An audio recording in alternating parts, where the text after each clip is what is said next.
So what is the thing that has shocked you most about America? The American jail. That really shocked me a lot. Because it was so... So nice. If you were to take the Malawian inmates to this jail, they'll say, thank you for bringing us to a five-star hotel.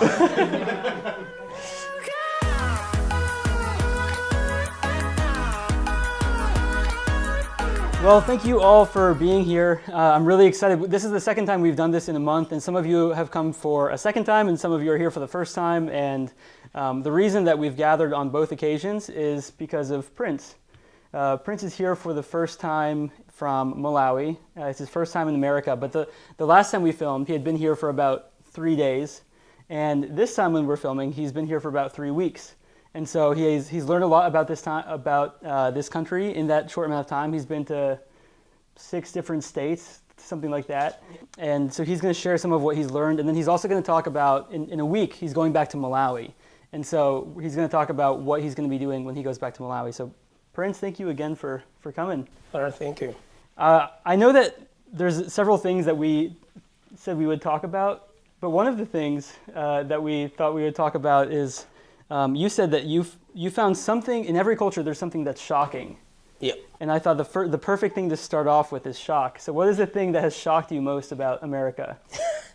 Okay, the American jail. That really shocked me a lot. Because it was so... So nice. If you were to take the Malawian inmates to this jail, they'll say, thank you for bringing us to a five-star hotel. I was really shocked because the conditions in Malawian jail are really hard, are really tough. You see people,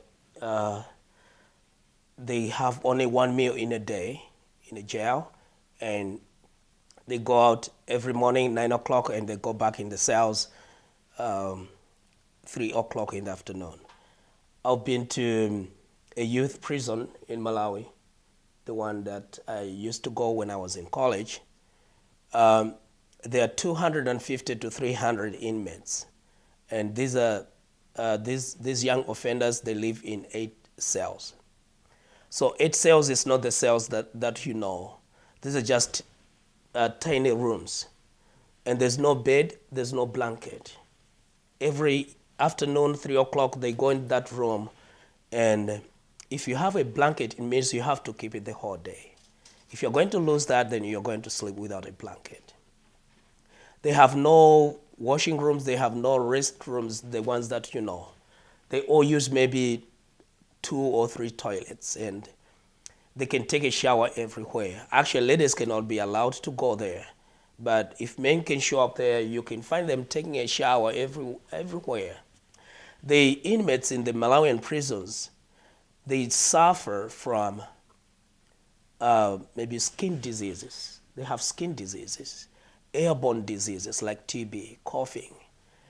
And they don't have any access to the medical services. Only few, maybe, those that are critically ill. But if you can walk in there, you think everyone is sick here. They need a doctor. Why don't you tell us about one of the... Prince spent like years working in these prisons, and he would visit there once a week, and he would mentor the guys there. And why don't you tell us about 1 or 2 of the guys that you worked with while you were in this prison? Why were they there? What was the reason for them being in the prison? And one of the people that I know is this young boy, Hosea. Hosea, he lost his mother, and they just remained him and his sister. And his father got married. He married another wife, and they choose not to live with Hosea and his sister. And they were just living by themselves. And these are just kids, maybe 12 or 13. And Hosea, it means, is in charge of looking after his sister. And they're running out of food, and they're tired of going around in different houses begging. So Hosea had to do something at least to save himself and his sister. So he broke into somebody's house to get a bag of maize. And Hosea was caught. And he was in trouble right away because he was taken to police, and and he was imprisoned A bag of because of maize that. costs about $7 for reference. Yeah, sure. So the court probably told him to pay maybe $100 or maybe $70 for him to be released, but he couldn't find any money. If he is failing to have money to buy a bag of maize, $7, then where will he get maybe 50, 70, or $100? So he was in prison for 4 years because of that offense. And that is to say, you are not jailed today and then tomorrow you go to court or maybe you have an access to justice anytime soon. You can be there and no any access to justice. So you can stay there maybe for a year or so without meeting the judge or going in court whatsoever. So this is the story of Hosea. He's one of those people that I said, I wish somebody came in and helped Hosea right away, because he would explain to you how he felt that time, that I just wanted to do that to save myself and my sister. We had no food. This is not just to justify his act, but you look at the conditions that he has lived for 4 years, living in those conditions, and it's really hard. It's better somebody would teach him by giving him the money, paying that money, and then he's out and he'll be all right. We thank God that Hosea right now, he's not in prison. He's out. He was released, I think, in 2017. Mm-hmm. Yeah, I think 2017. I don't know if anyone has ever seen a movie called The Pianist, but it was during Nazi Germany, and it was following the story of this Jewish guy, and he was going kind of through war-torn Germany, and he was avoiding the Gestapo, and he avoided them the entire movie, but he's just like losing weight, and he's getting himself into worse and worse situations. And then at the very end of the movie, some guard finds him, and the guard finds him right next to a piano, and the guard says, "Play the piano." And so the guy, he's actually like this famous musician, but he's lost all of his strength, he hasn't been able to eat in a long time, and he gets to the piano and he just plays this like beautiful masterpiece. It's this guy who had been completely dehumanized. And the thing that reminded me of that is Hosea actually has like this really beautiful voice. I've taken video of him, and there's a video on my YouTube channel, and he's got this like amazing voice, just like Prince does actually. But it's this guy who's he got stuck in this horrible prison for 4 years, and the size of the cells for these 30 guys that are sleeping is like maybe 2/3 the size of this room, I would say. And so 30 guys are just sleeping on concrete floors, and like when they have to turn over, there's not enough space to sleep on their backs. They have to sleep on their sides, and if everyone wants to turn over, they all say, "Come on, guys, let's turn over," Yep. and they go to the other side. Mm-hmm. Those are the conditions. So yeah, that was the prison. But let's go back to your time here in America now. Sure. How's it been? Great, so wonderful. Yeah. Can't we extend a little bit? Yeah.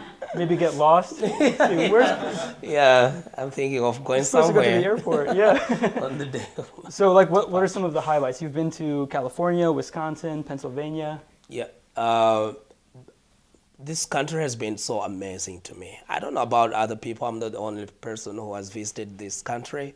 But to me, I feel I am blessed because I've met great people from the day one.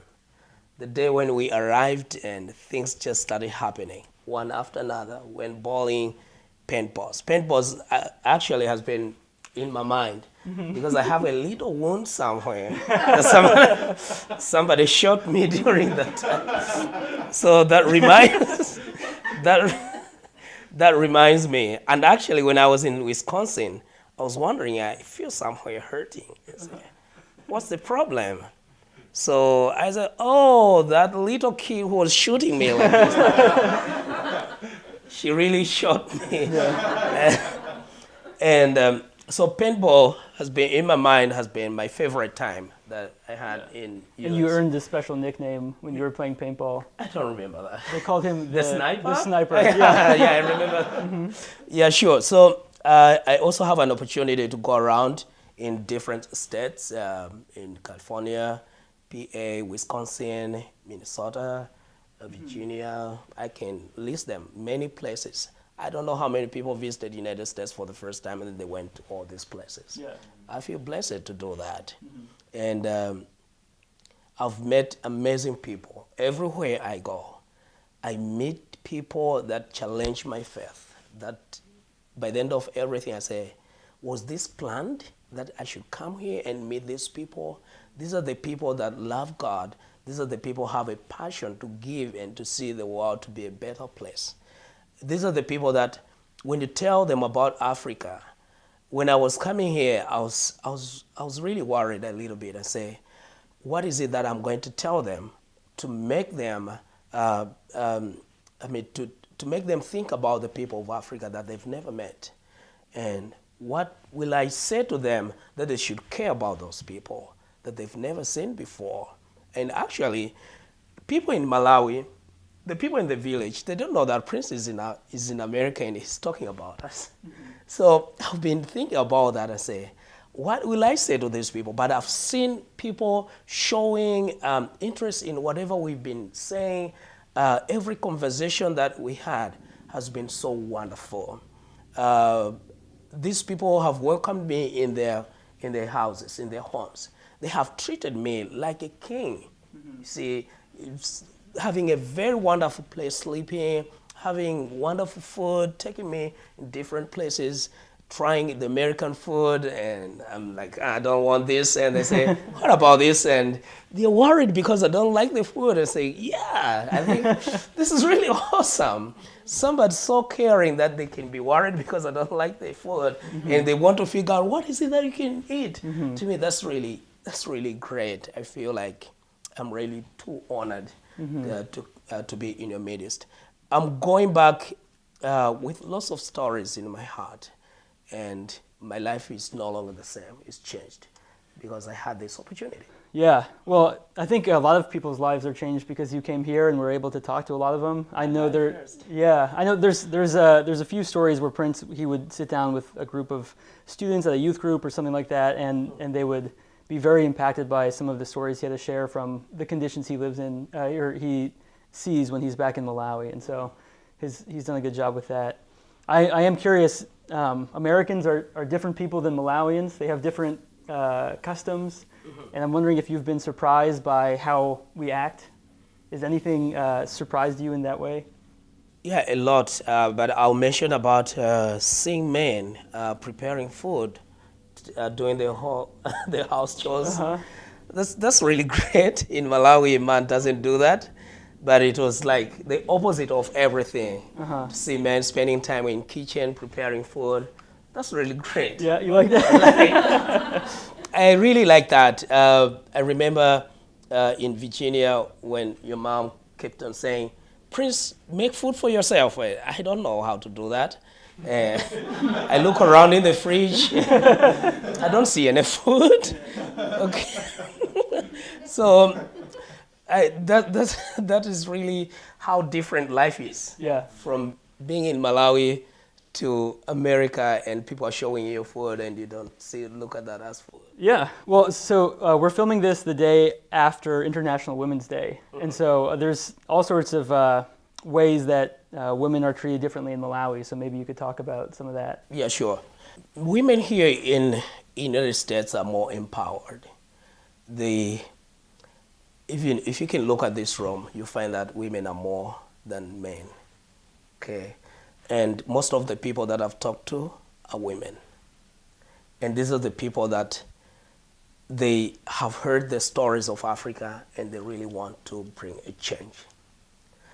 And in Malawi, it's not different. It's almost the same. I believe women have the power even to drive men. Okay? What women believe can be easily transferred to men, and men can grab that, and they can understand that easily. The story of Girls Shine Academy, you remember? When we say when you teach a girl, then you have taught the entire society. Because women have the time, they always have time to spend with their family, to transfer the knowledge, the love, the passion, and everything. That's why Girls Shine Academy is one of those great institutions that will help to change Malawi. Because you are teaching the girls, you are teaching communities. So women have the power. No matter, maybe some of them may think we don't have power, but, or maybe men can look down on women, but that's a huge mistake. Because we really need to work hand in hand with these people, and we can all make a better world to live in. I respect women. And in Malawi, for example, before you ask me another question, Malawi has amazing women that they work hard. I was just talking to Kim this morning. I say, my mother wakes up every day, 4 a.m., going to the field, to work in the field. And she comes around 11 o'clock. We see. So And she takes care of your grandmother. yes, she 90. takes care of my grandmother, who is 93 now, I think, 93 or 94. And my mother is 72. She does that every day. So these amazing people that you look at them, even in their old age, they still have the passion to take care of other people, and they still work hard. All right, so you've given us a good recap. I want to know, you're going back to Malawi. You've got a whole bunch of new experiences that you've been able to enjoy while you're here. What are you going to be doing when you go back? If people were to follow you on Instagram, what would be some of the things that they would see? I went around United States of America to talk to the people about Donacy. My job was not to sell the application to them, or this is not just I was like maybe infomercial, or no. Our job, or my job, is to connect the people of the United States of America and the people of Malawi. And I'm not talking about the people living in the city. It's like I'm taking you people here, I'm taking the Americans to a village in Malawi. I'm dumping them there so that they can experience, or they can see for themselves whatever I've been saying. That's the wish that I have. Like, I don't know how better I can express this. I remember you saying you had a conversation with Kyle, one of the cameramen tonight, and you had a conversation with him at the very beginning of your trip, and he said something that was illuminating for you. Yes. He said, do you want me to say that? Yeah, go for it. Yeah. So Kyle was saying that it's really good to give and to see that you have really made an impact. Sometimes maybe people would want to give, but they don't know where the money is going. But most of the people here in America would love to see that whatever I have given has really made an impact. And the people that have given are really part and parcel of that history, of that community, that even ages from now, their children or their grandchildren can still go and see our father gave $5 to this community, or maybe our father or our grandfather gave maybe $10 to help this lady. So they can still come and say something happened from the United States to these people. That's, to me, I have no problem. And that's really awesome, because you still want to be part of those lives, of those people. And my job when I go back to Africa is to connect these two people. I want the people that are giving to the people in the village, the people that are on this side, to feel connected to those people, to see whatever they give, to see the transformation is done in that other side of the world. That's what I want to do. So in a few minutes, we're going to go to some question and answer time, but I've got, I think, one more question for you. And you work with some of the poorest people. Malawi is often ranked in like the bottom 5 poorest countries on the planet, and for like 3 of the last 5 years, it was the poorest country on the planet. And then of the people in Malawi, Prince works with the poorest of those people. And so I'm wondering, what are some of the stories of, I mean, like the raw reality, the really real stuff that happens with this community that you're helping out? What are some of those stories? You find people that they lack basic things like food. These are the people that maybe, let's say there's a widow, or not even a widow, there's a family that relies on subsistence farming. And that is to say, they grow, whatever they grow is just for food, just for them to use domestically. And sometimes maybe say weather conditions or climate change whatsoever, there's time in a year that they have no food. They have no any option. They don't know where to go. They don't know what to do. And these people will go to bed without food, and maybe they have children, 5, 6, 7 children. Maybe if I wouldn't say that these people maybe have other options, or maybe they just choose to be lazy. There's nowhere else they can go, maybe to raise money. Maybe they can't be employed anywhere else. Employment is a problem in Africa. These people, if they can, there's this thing that happens. There's some mothers, or maybe there's some families that can choose and say, our children are dying. They're going to bed without food for now maybe 3, 4 days. We can leave our farm. We can leave our field. Let's go and work in somebody's field or farm, and we get some money. By doing that, they're leaving their own farm. As they'll be coming back to work in their farm, the time is already gone, and they can't fix the problem.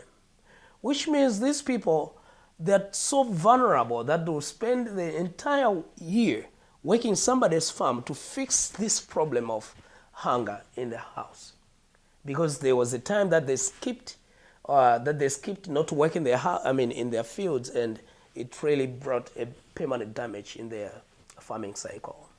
There's criticisms that people have brought up, even directly to you, about how some people have had bad experiences giving to overseas needs because a lot of times it creates dependency, and the people don't want to develop. What's been your experience with that in Malawi? I would say that's true. I wouldn't say no, but it is also my job, okay, to help those people to find the type of help that will not bring this this mindset. It's good to bring the solutions in their lives that that are really sustainable, that will empower them. Like if a widow has no food, or maybe there's a family that they lack food almost each and every year. If we can empower these people and say, okay, instead of giving you the money, $10, you buy food just maybe for a month or 2. What if maybe we help the lady to start a small business? Then that lady will start a business, and she'll be able to help her children. She'll be able to keep other money. Or maybe if we can say we're going to buy this lady a goat, and she'll keep this goat and she'll raise it, and it'll give birth to other goats, and then she'll be making money from that. It means this lady has been empowered. She will not depend on somebody else in the years to come. I think that's the better way on how we can help this. Through sustainable development, where people have a stake in whether or not they're actually... Yeah, sure. Yeah. And Prince is really good at that. He's on the ground pretty much every day. He goes into a village. A lot of times he gets mad at me because we don't have a car for him, but he's on the back of a bike, and this guy takes him into the village, and it takes him an hour to get out there, and he's working directly with these people. So he does a really good job, and like Donors, he couldn't do what it does without him. So Prince, thank you for being here. We're going to do some question and answer time now, and we're ready for the first question. How do you ensure that people in need get the money? I know that there's like a video that comes, or like a picture, but like what if they're in a country that is like not able to receive funds in that way, I guess, electronically? Yeah, that's a good question, Christina. I think that there's a lot of things that DonorSee does really well, and then there's things that there's things that are like problems throughout with any organization, and they're difficult to solve. And so the thing I appreciate about that question, I hope everyone feels comfortable enough. You can ask softball questions if you want, but hardball questions are like great too. They're my favorite, so don't hesitate. But one of the biggest challenges so America is like an extremely affluent place, insanely affluent. Everyone in this room lives in the global 1%. And then there's about if you made $700, anyone who made $700 last year made more money than half of the planet. So 3.5 billion people, if you made $700 last year, you're wealthier than half of them. And it's not just a matter of taking the money from the top and somehow redistributing it. There's no good way to do that. And even with all of the organizations that have been set up, even with the trillions of dollars that have gone overseas over the last several decades, there's still some kind of disconnect there. And so this is a problem. This is a situation that is constantly being worked on by everyone. With DonorSee, what we're trying to do is, right now we're small enough where we can keep a close eye on where all of the money goes. So it's not an issue for us right now. But as we scale, we can't continue to operate how we're operating now and scale and keep the same amount of risk low. So what we're going to be doing in the future is we're going to be building automated tools to help users keep track of other users. So just like when you go on Amazon and you order a blender, you know that there are probably 1,000 other people who have gotten that same blender and left a 5-star review, and you can feel good about getting that blender because it has a 5-star review. So similarly, DonorSee is going to be doing things of that nature, where we basically have users keep track of other users in the same way that you see on eBay or Airbnb or Uber, or there's about 16 different types of two-sided marketplaces, and we're going to use what they've discovered and implement them in DonorSee as well. So what we're doing now is we're just keeping track of everything by hand, basically. In the future, we're going to be moving more to that model. So that was a good question. Prince, what's the process of identifying the most important needs out there? Is it more of a kind of gut or visceral reaction, or is it just, is there some kind of process? Is there some kind of metric that you use to identify where the money should go versus where it should not go? It's not a very difficult process. If I was to take you to a Malawian village, a real Malawian village, if you come there, you'd say, I think everyone needs help here, including maybe the chief. Yeah. Okay, so you don't have to be looking around and say, who can I help here? And as you have already pointed out, it's really good to see who can I help, like who really needs help here. So mostly we work with the chiefs. You go to the village, you meet the chief. So you don't just show up in the village and say, we have help somewhere, can you tell us the people that need help? No. What if the chief would just list down his cousins and his nieces and say, these are the people that need help? But I have to go there and maybe I'll just tell them about DonorSee if I'm showing up in that particular village for the first time. And I'll just tell them about DonorSee, and I'll ask for permission to go around in the village. So I'll interact with the people. I'll not gather them all together. I'll go house by house. And I don't expect to find these people that have needs, all of them. I don't expect to see them all at once. Even one person in a day, that's all right. Even if I cannot find any person, that's all right. Because what I'm looking for is the people that really need help. So that's the process. Most of the time I have to take my time and have to observe, and I can engage the people in a conversation, and if I feel like maybe they think they have this problem, but the solution is not this one, so I judge over that and say, okay, then this is how we can help them, or maybe these we cannot help. So that's the basic process of doing that. Yeah, and we also, one of the things that I'm proud of with the way that you do things is if you look at a lot of like super large brand name organizations that are out there right now, a lot of them have these really nice luxurious offices, they drive really nice cars, but they're not living and working with the impoverished people nearly as much as Prince is. You can speak more to that since you are there. Sure. So that's what we basically do, and we, as he is saying, we make sure that the money that has been given is going to the person, to the people that were intended to receive this money.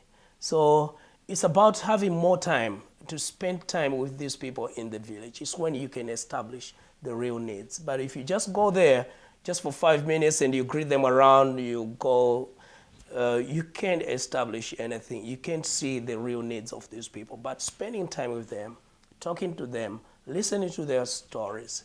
These are the people that have amazing stories that you listen to them and you say, they really need help. So that's what I mostly do. Mm-hmm. I was wondering, is DonorSee 501c3, or do you plan to be like tax deductible donations? Yeah, so we're a LLC, and we don't have plans to be a 501c3, but we do have a plan. We do have plans, and we already are working with 501c3 organizations who use our platform. So we intentionally didn't become a 501c3 because I have my own. I actually started a 501c3 like 3 years ago, and my experience with that was that it actually doesn't help almost at all with transparency. The only thing that it helps with is tax deduction, but the trade-off you make is that you have to fill out a lot more paperwork and you have to hire a lot more people to take care of that paperwork. And when I was looking at creating this new organization, I realized it's not going to be worth it, not even close. And like the really large 501c3s, they have whole departments dedicated to filling out paperwork just to keep themselves regulated. So we don't have plans to do that. However, there are 501c3s that want to work through us and fundraise through our platform. And so donors, at some point, will be able, and I'm hesitating because I don't know when this is going to happen exactly. I think sometime this year. But we're working for a way where our donors, if they want to give to 501c3 organizations through our platform, they can get tax deduction from those transactions. So not every transaction on the site, but a lot of them. And the other thing I'll say is we specialize in like really small needs, right? People on our average donation size is about $41, and most people just don't care about tax deduction at that scale. They just want to know that their $41, that it went to go help a poor person who could really benefit from that $41. And so we're just focused on essentially having the money make a maximum amount of impact instead of providing tax deduction. But we will incorporate that to some extent in the future. It's just not a priority. Is most of your work being done in Malawi? And what percentage? Is it 50%? And what other countries are you working in currently, Gret? Okay, so yeah, we've been, thankfully, DonorSee has been around for 1.5 years, and I've been really, it's hard for me to believe this, but we've actually had our footprint in over 50 countries at this point. We have a major presence in about 5 countries, and it's split pretty evenly amongst those 5. So Malawi, Tanzania, the Philippines, Uganda, and Thailand. Those are the 5 where we just have gained a lot of traction. But there are a lot of other countries that we've been in as well. And so of the 5, they're all about, I would say those 5 represent about 75% of the donation flow on our platform, and there's an even distribution between each and every one of those. And they're also different. Like the people in Thailand, a lot of them are working on fighting sex trafficking, which is a totally different thing than fighting extreme poverty in Malawi. Sure. So that's been pretty cool, and yeah, something that we're proud of. But Prince is our main guy. He's our director in Malawi, and he's running operations there. And he's going back to Malawi with a plan on how to grow that. So that's pretty exciting too. So is that maybe 40-50% of the money's generated, or what would you? In Malawi? Uh-huh. No, I would say it's closer to 7 or 8%. Oh, 7 or 8%. Okay. Yeah. Okay. Thank you. Yeah. How do you develop your partners in these countries? How do you find people to work with? Yeah, so that's something that we've gotten way better on the longer that we've been around, for 1.5 years. And so the main way is we look for certain people who have certain characteristics. We look for people who care about sustainable development. So Prince and I talk about this a lot. If we help someone a certain way, and that person is no better off in a month than they were, if you save their life, that's a different thing. But if they're no better off a month from now than they were 30 days ago, then that's not good development. You're just throwing money away, and that's an endless thing that you can do, and it's not going to help. There are exceptions for that, for orphans, widows, and if you're going to save someone's life, medical emergencies, disasters, things like that. So we look for people who understand and can execute on sustainable development, and then we also look for people who are experienced and, just like Prince, work in the community, on the ground, daily, spending time with these people. So for example, we have a lady named Amy Hathaway, and she lives in Tanzania, and she runs a ministry there where basically like there's a bunch of babies who have been abandoned and they're emaciated, they're on the verge of death, and she provides them with formula milk. And that's a great thing, but what are you going to do? You have a baby at that point. Like, how do you take care of that kid? That's unsustainable to just like provide formula milk for that kid. The kid needs to be taken care of. It needs something. So what she tries to do is she tries to restore the kid back with some other member of the family, maybe an aunt or something like that, or another parent from another close by family, and then she sets that family up with a business. And so she uses DonorSeed to both save these babies' lives by providing formula milk, and then help the people who are taking care of the baby by setting them up with a recurring income stream. Yeah. And then they're set and they can go. And so that would be an example of like the perfect partner that we look for. And then from there, you're not always going to fight, like these things are really complicated. So if someone's fighting sex trafficking in Thailand is going to be a whole different set of skills. But we look for people who really know what they're doing and have been at it for a long time and have some kind of track record of success. So, yeah. This is a question for Prince. So when you're in Malawi and you kind of can see the attitude that a lot of the Malawi people have towards American charity, and just thinking about what Kent was saying about how there's like majority of Americans are like the 1% of the world, of the richest people in the world. So I think there's this kind of unfairness that's very evident in their minds. How do they respond to the charity that's being given? Is it kind of like a negative, of maybe appreciation, but maybe you could be doing more? Is there this resentment maybe about not doing enough? No, in Malawi, people are so grateful with whatever you give them. People would respond in a way that you can't believe it with the things that you've given them. Recently, when we were handing over the the well, you call it a well, it sounds good. All right, so there were lots of people, and people organized traditional dances just to show that they are so excited for this well. Not only that, even if you ask these people to contribute something towards the development that is coming in the area, they are willing to do that, because these are the people that are living in the communities, and they don't know, they're not sure when the help will come. They have chronic problems. I've been talking about, you talk of basic needs for the entire community, like water. Like people can live, they'll tell you that this village started maybe more than 150 years ago, but we've never had clean water. So this is our first well. This is our first safe water to drink. And these people have all the reasons, and even if you can tell them, can you bring maybe 5 wheelbarrows of sand or maybe quarry stone, before you finish listing down those things, they'll tell you, we are going to bring them even in an hour or two. So these are people that are so grateful for the development, and they can do anything to help to accomplish that development. I would say that. Yeah. And I think like one of the things that I was wondering how Prince would react coming here to America for the first time, because there is like almost a disconnect. Just like it's hard for us to comprehend the lives of Malawians. Like how do you comprehend people living on $1 a day, $2 a day? How do you comprehend people who don't have clean water? They drink from the same water that their animals drink from. Like how do you comprehend that? It's just like outside of our world. So I was wondering, okay, so Prince is coming from that, and he's coming to America, and Prince has seen, a lot of movies or whatever, like, and you talk to me and other Americans when they come and visit, but this is like a different planet when you come here. It's like if you've ever seen the movie Elysium, where they have like this special like space station in the sky where all the rich people live, like we kind of live in Elysium in a lot of ways. And like Prince and I were walking through Tyson's Corner Mall like a week ago, and there was this $6,000 massage chair, and Prince was like, how many houses can we build in Malawi for that? That's insane.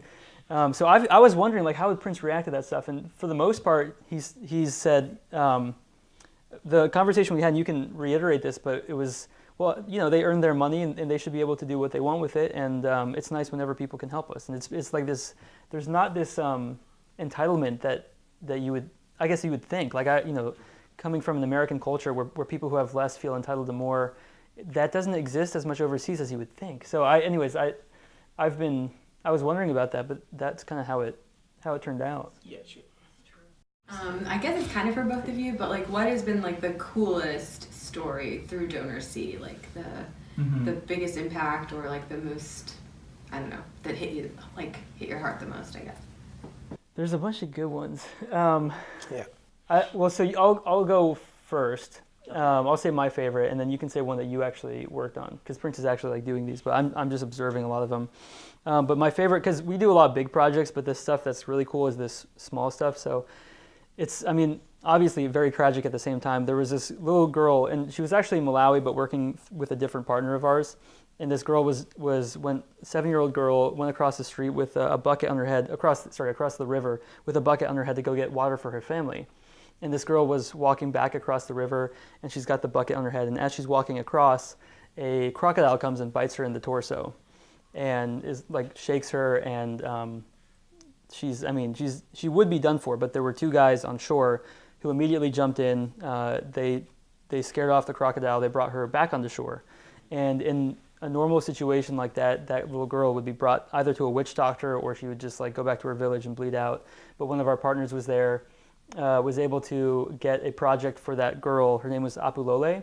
I was able to get a project up for that girl, and within an hour, all of the funds that she needed were taken care of, and she was sent to a private clinic, and all of her wounds healed. And that was one of those situations where, because DonorSee was here, we were able to save this girl's life, and that was probably my favorite project that we've had so far, which is a little bit different than the sustainable development stuff, but I like that DonorSee can play that role as well.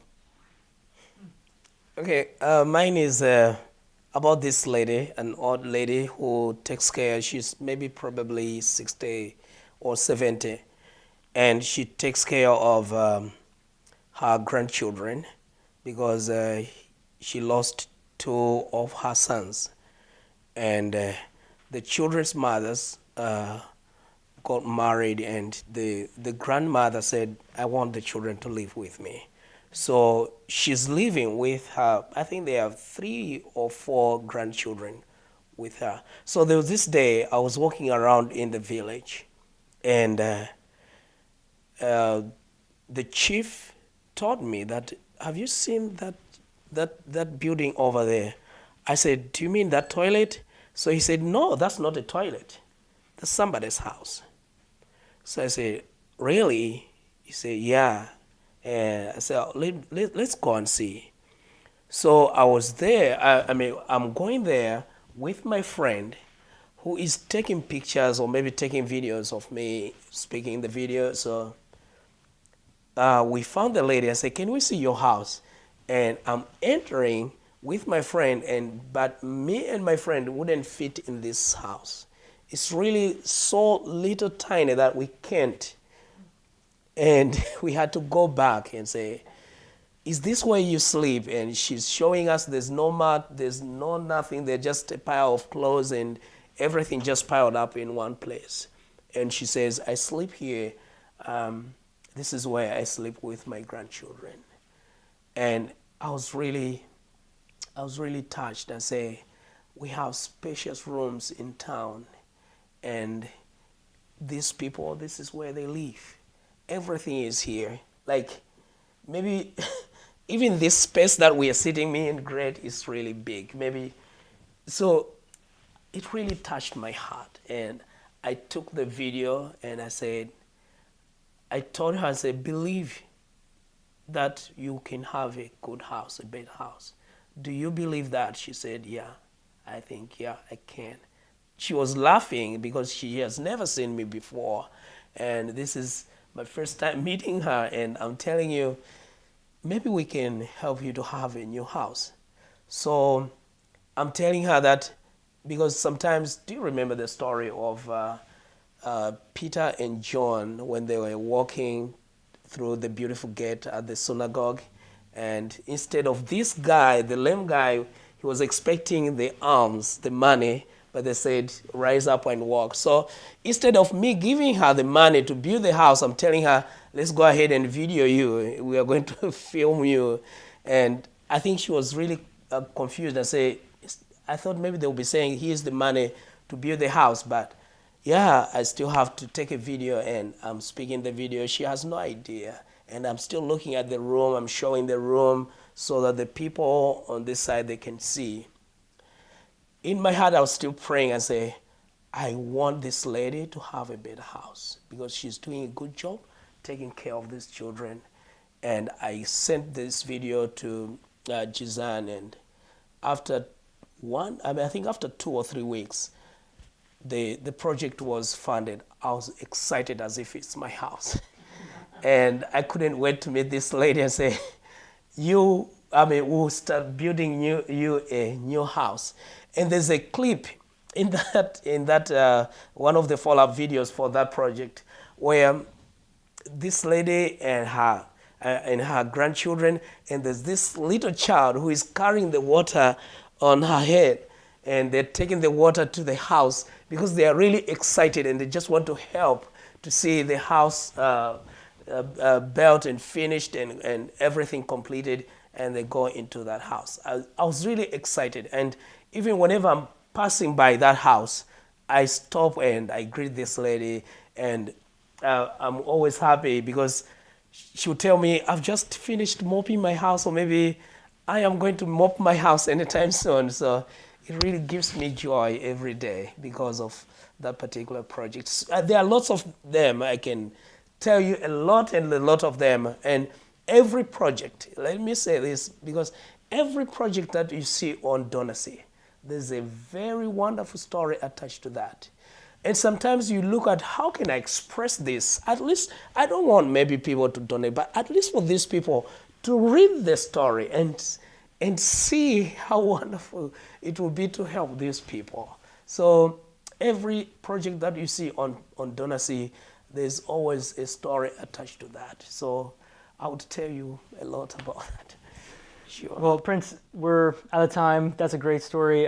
Before we go, I would like, if you're going back to Malawi, you have one final chance to give all of America your final words. What would you like to say to Americans? I would say, first of all, thank you. I've enjoyed staying here in America, and you've been wonderful people. I don't know about other people, but for me, I've enjoyed every second in America. I would love to come again. We'll keep that in mind. Yeah. But I have to go. I have to go to Africa because that's where I love working. I love being with my people and to see them get help. One thing I would say as I'm going is we all have an opportunity. This is the message that I was saying in Wisconsin. I say we all have the power to change somebody's life. We have that opportunity. We have that capability to change people's lives. Somewhere in Africa, in Malawi, in those countries that have been mentioned. And it's not about how much you give. It's about the passion that you have.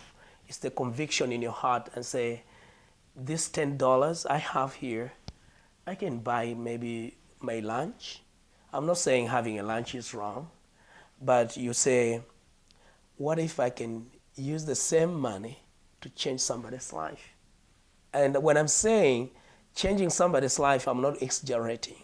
You talk of the kids that are failing to go to school because they don't have school uniform. And what they need is just maybe $10, $8, $5 to have a school uniform, and they will be going back to school. So you see that your $5 will change somebody's life, the person who was just at home. And you talk of the kids that if you leave them not to go to school, they can get married at the age of 14. Kids can get pregnant at the age of 14, 15. There are girls in Malawi, and you don't want that to happen. So whatever you have, as long as you have that passion in your heart, we can change these people's lives. We can change the story of their lives with whatever we have. That's the message that I have for the people in this side of the world.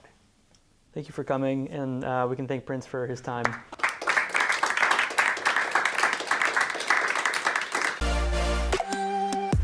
I want to say thank you to all of my patrons, including Zach Bentley and Anna Bentley and Joel Nolette. Thank you guys so much for supporting me. I also want to say thank you to everyone else who you see on the screen and everyone else who is supporting me. You guys are making what I do possible. If you're interested in supporting me on Patreon, I would really appreciate that. I run an organization called DonorSee, and I work over 40 hours a week running this organization, and I don't take out a salary for myself. And so I'm making these videos in the hopes of creating some awareness so that I can raise money for myself to support the work I'm doing with DonorSee.